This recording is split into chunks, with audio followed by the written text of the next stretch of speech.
এক দরিদ্র গৃহহীন মানুষ কয়েকদিন অনাহারে থাকার পর একদিন তার মাথায় একটা চিন্তা এলো, কিভাবে প্রত্যেক দিন খাবার জোগাড় করা যায়। ওই ব্যক্তি ছিলেন খুবই চতুর এবং হঠাৎ এদিক ওদিক তাকিয়ে একটা পাথরের টুকরো হাতে তুলে নেন। এরপর সামনের দিকে এগিয়ে যান।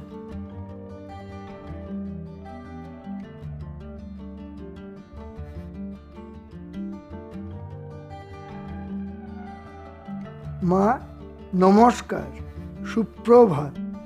শুভ সকাল। আপনাকে তো ঠিক চিনলাম না। আপনি কোথা থেকে এসেছেন আর কাকেই বা চাইছেন? মা, আপনি আমাকে চিনবেন না, আমি অনেক দূর থেকে আসছি। বেশ, বুঝলাম। তা আপনার হাতে ওটা কি? মা, আমার হাতে এটা ভালো ঝোল রান্না করার পাথর। ঝোল রান্নার পাথর? আগে তো কখনো এমন পাথরের কথা শুনিনি। এই পাথর দিয়ে কিভাবে ঝোল রান্না করা যাবে? মা, এই পাথর দিয়ে ঝোল রান্না করলে সেই ঝোল খুব সুস্বাদু হয়। সত্যি সত্যি? তাই আবার হয় নাকি? হ্যাঁ মা, আপনি অনুমতি দিলে আমি আপনার রান্নাঘরে গিয়ে ভালো ঝোল রান্না করে দেখাতে পারি। হ্যাঁ হ্যাঁ, আসুন আসুন, ভিতরে আসুন, আর আমায় ভালো ঝোল রান্না করে দেখান তো। মা, আমাকে একটা পাত্র দেবেন, যেটার মধ্যে পাথর আর জল দিয়ে এই উনানে বসাতে পারি। জল ভরা আছে, এই পাত্রটা নিন। মা, পাথরটি জলে খুব সুন্দর ফুটছে। পাথরটি ফুটে উঠলে যে ঝোল তৈরি হবে, চেখে দেখবেন খুব সুস্বাদু হবে। ঠিক আছে, দেখাই যাক ঝোল কেমন হয়। মা, বাড়িতে আলু, বিন ও গাজর আছে? ওই সবজিগুলি দিলে আরও ভালো হতো। হ্যাঁ হ্যাঁ, সবই আছে, আমি দিচ্ছি।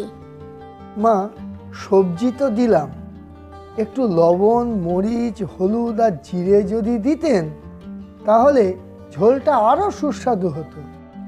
হ্যাঁ, এই তো দিচ্ছি। বাহ, কি সুন্দর গন্ধ বেরোচ্ছে! মনে হচ্ছে খাবারটা সত্যিই খুব সুস্বাদু হবে। মা ঠিক বলেছেন, আগে রান্না শেষ করি, তখন বুঝবেন। মা, এই ঝোল আরও ভালো হতো যদি একটু মুরগির মাংস দেওয়া যেত। মুরগির মাংস আছে তো, আমি এক্ষুনি দিচ্ছি। মা, কি মনে হচ্ছে পাথরের ঝোলের স্বাদ কেমন হতে পারে? আমার তো মনে হচ্ছে খুব ভালোই হবে। ঝোলটা হয়ে গেলে ঘরে রুটি আছে, আমরা দুজনে মিলে রুটি আর পাথরের ঝোল খাবো। ঠিক আছে মা, ঠিক আছে, তাহলে আমরা রুটি আর পাথরের ঝোলই খাবো। মা, আর দেরি না করে শুরু করা যাক। তাহলে রুটি আর পাথরের ঝোল মজা করে খাওয়া যাক। বাহ, ঝোল তো খুব সুন্দর হয়েছে। এমন ঝোল আগে কখনো খাইনি, তবে পাথরের ঝোল আগে কখনো শুনিও নি। আর এখন চোখে দেখলাম, আবার স্বাদও পেলাম। সত্যিই খুব সুন্দর। মা, পাথরটি আপনার পছন্দ? পছন্দ মানে খুব পছন্দ হয়েছে। আমি যদি সত্যি এরকম একটা পাথর পেতাম।